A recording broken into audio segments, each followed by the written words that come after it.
C'est facile, tu cliques, tu t'abonnes, tu likes, tu partages. Il y a 3 boutons à cliquer et c'est good to go. Tu participes au concours.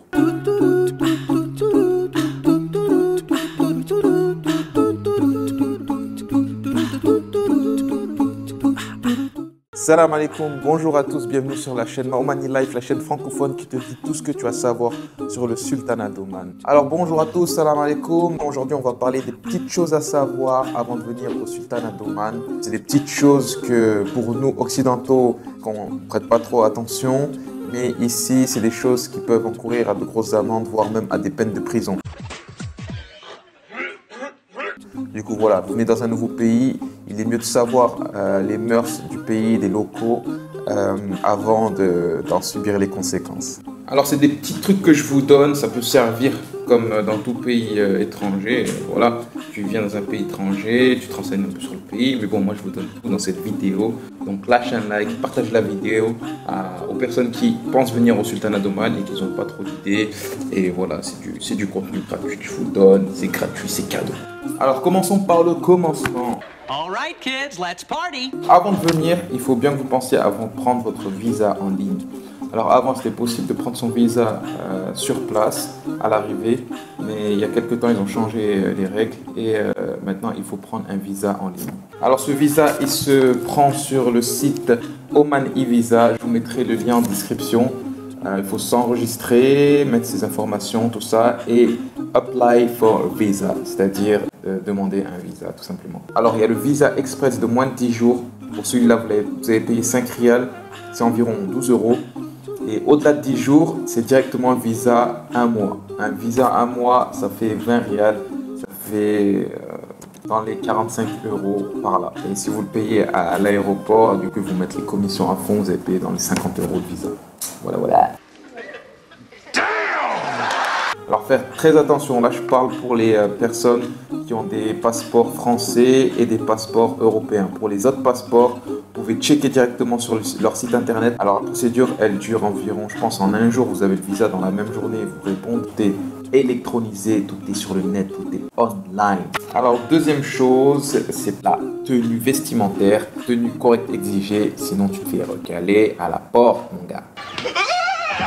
Voilà, c'est pas non plus l'extrême, mais il faut avoir des tenues appropriées, surtout je parle surtout pour les femmes, mais pour les hommes aussi. Il faut avoir les épaules couvertes, les habits un peu trop courts, ça passe pas trop. J'ai vu moi de me proposer le premier jour où je suis venu à Oman, on est allé au bowling, je me rappelle avec mes cousins, et il y avait une maman avec sa poussette, elle avait une jupe un peu courte.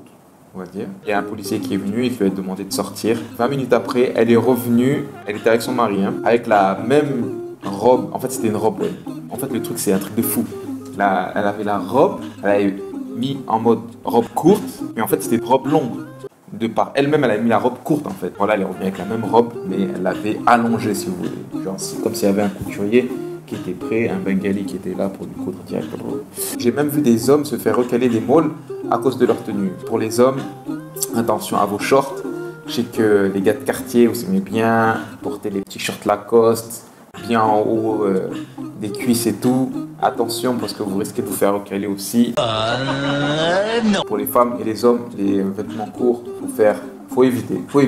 Alors autre chose, les marques d'affection expressives, s'embrasser dans la rue, voilà, toutes ces petites choses un peu lovilova en public, évitez parce que vous risquez d'être repris aussi par la police ou même par les gens en fait. Même par les gens ici ça se fait pas. Et les marques d'expression excessives, pas de bisous dans la rue. Alors maintenant on va en venir tout ce qui est voiture, location de voiture, conduite et les choses à prendre en compte lorsque vous conduisez. Il faut faire attention, ne brûlez pas de feu, alors même pas un peu. Et bien attention, il y a des lignes et il y a des radars au feu. Ne dépassez pas la ligne, vous faites flasher, vous pouvez avoir de grosses amendes et même faire 1 jour de prison. Du coup, venir en vacances pour aller en prison, c'est pas cool. Pour les fêtards, pour les plus fêtards, ne conduisez surtout pas en état d'ivresse parce que si vous faites arrêter, là c'est direct la prison. Je ne cherche même pas à comprendre, il n'y a pas d'amende, il n'y a pas de retrait de permis, c'est direct in the jail. Donc ça peut aller de 3 à 15 jours de prison. Du coup, voilà. Parlons maintenant de la conduite des locaux.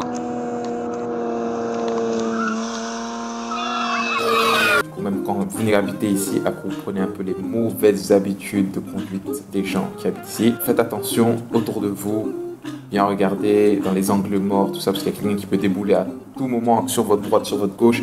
Et s'il n'y a pas, je dépasse à gauche, je dépasse pas à droite, ça dépasse à tout va, c'est Fast and Furious. Autre chose, il arrive que des fois vous oubliez que vous êtes sur la file de gauche et qu'il y a quelqu'un qui veut vous dépasser et qui est derrière et vous mettre la pression, il n'y a pas de distance de sécurité, ils sont super collés à vous, des fois même ils font des appels de phare par l'arrière.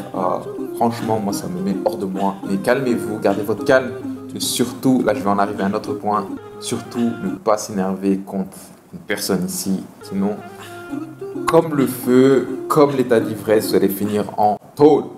Non, je rigole, là c'est l'extrême. Restez calme, vous êtes en vacances, c'est cool, c'est zen, tout le monde il est beau, tout le monde il est gentil. Alors pour la location de voiture, je l'ai déjà dit sur ma vidéo, donc je vous mets la notation ici. Préférez les locations en ligne, parce que les locations locales, ils vont vous limiter au niveau des kilométrages, c'est pas très cool, surtout si vous voulez visiter plein d'endroits. C'est généralement limité à 200 km la journée. Et du coup 200 km la journée, et s'il y a de grandes distances, si vous avez pris votre hôtel à Rouy, très loin, et que vous voulez aller à un autre endroit qui est super loin, du coup vous allez fumer tout votre kilométrage. Pour 10 jours, moi j'avais sur mon autre vidéo, j'avais conseillé 3000 km, ça va suffisamment privilégier la location de voiture en ligne. Alors pour tout ce qui est communication, vous pouvez prendre une puce dès votre arrivée à l'aéroport, et vous demandez juste un passeport. La puce elle est à 2 rials, je crois du crédit même pour 2 rials. Rien, ça suffit pas, du coup il y a des plans, ils appellent ça des plans, c'est pas des forfaits, des plans à prendre. Moi ce que je conseille c'est le plan My Way, Your Way, un truc comme ça. C'est sur le site de Omantel, vous pouvez aller check. Vous avez Ooredoo, Omantel, après vous avez des petits trucs, mais bon les deux principaux c'est Omantel et Ooredoo. Chargez de la 3G parce qu'ici ça va très vite. Pour tout ce qui est Snap, Instagram, Story, tout ça, oubliez, snappez, mettez dans votre mémoire. Après quand vous arrivez là où il y a du Wi-Fi, il y a du Wi-Fi dans les malls, dans les hôtels, vous balancez tout, parce que sinon vous n'allez pas survivre. Vous n'allez pas survivre. Votre 3G, elle va fondre tel un glaçon sous le soleil de Oman. Les applications comme WhatsApp, Viber, Skype, elles ne marchent pas ici, elles sont bloquées. Allez, venez, je vous dis un secret. Mettez un VPN. Alors voilà, il faut le mettre, mais bon, faut pas dire que je vous l'ai dit, parce que apparemment de ce que j'ai entendu, c'est interdit, mais bon, tout le monde le fait.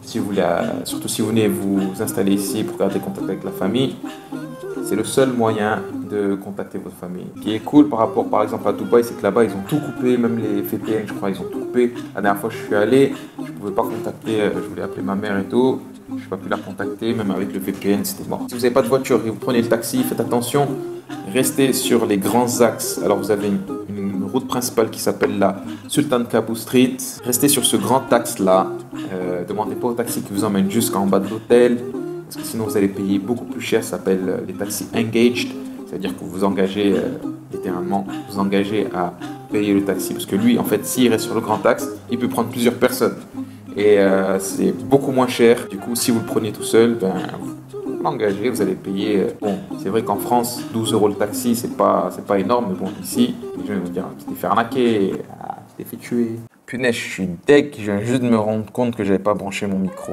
Voilà.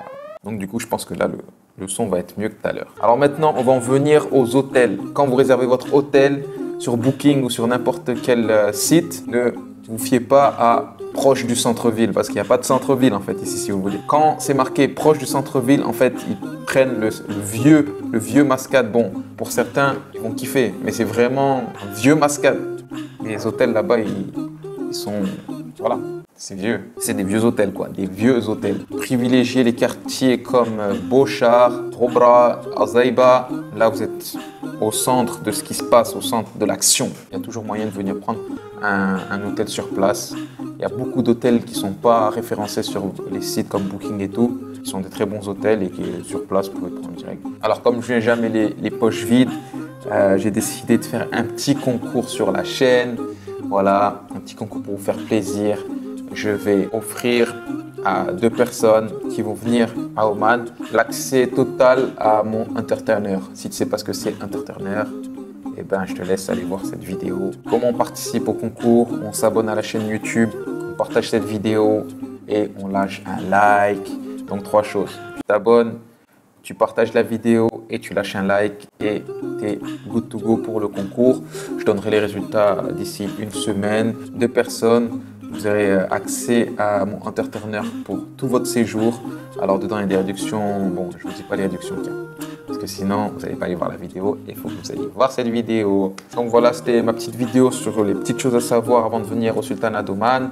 S'il y a des choses que j'ai manquées, n'hésitez pas à les mettre en barre de commentaires, participez au concours, like, partage la vidéo et abonnez-vous à la chaîne. Les liens sont dans la description, c'est facile, tu cliques, tu t'abonnes, tu likes, tu partages, il y a 3 boutons à cliquer et c'est good to go, tu participes au concours. C'est tout pour moi pour aujourd'hui, je vous laisse, je vous dis à la prochaine vidéo et comme on dit ici, ma'a salama.